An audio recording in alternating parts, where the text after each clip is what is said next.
Exode sura 15 verset 11 Johnny Beiko e bato fɛ un cɛma. Hallelujah.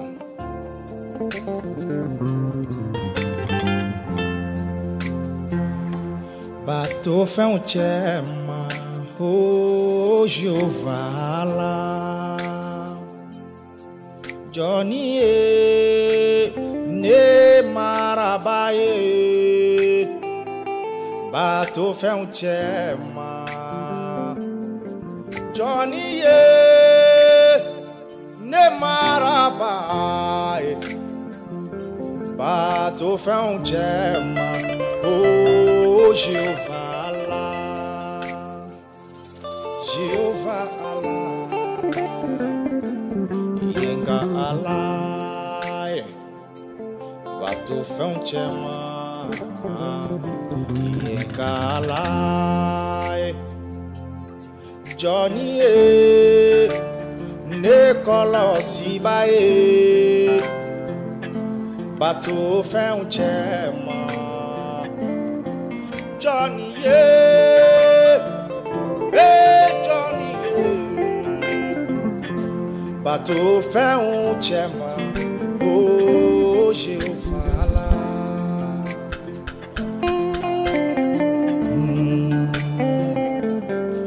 Jehovah lá,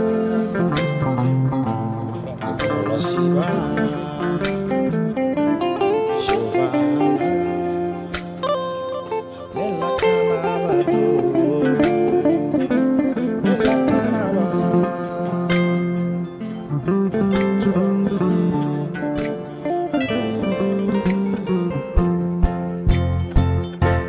Otumala Musa ni Israeli bon sonye dongilida Jehovah ye kafoko nena dongilida Jehovah ye katuguni aye ase soroni norojira.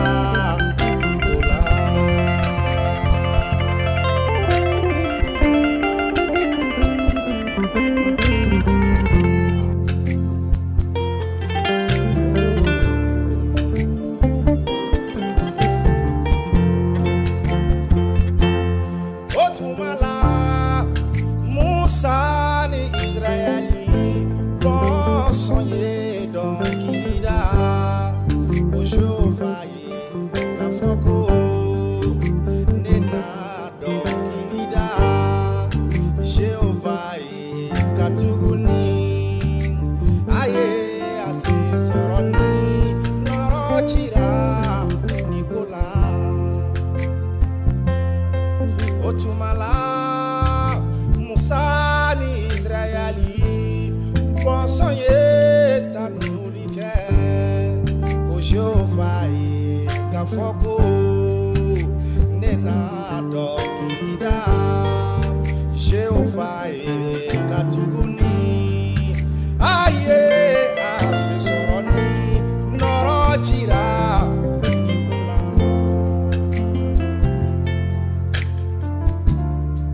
Oh, hallelujah. Jesus,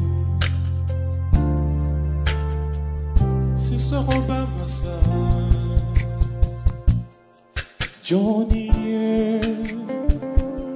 en demebaye, bateau fin ou chema, Johnny en demebaye, bateau fin ou chema.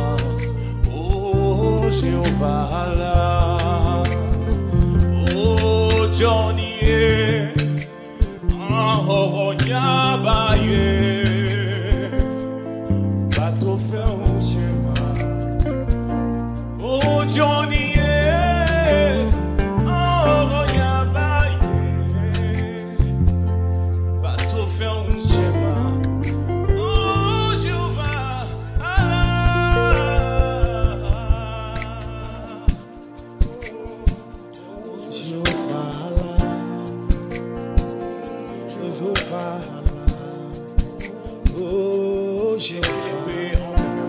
Ekelepe en Boronyabay, Ekelepe en Kaloubaïre, Ekelepe en Misibaye, Yesu, Ameifo, Jehovah Allah, oh Jehovah Allah,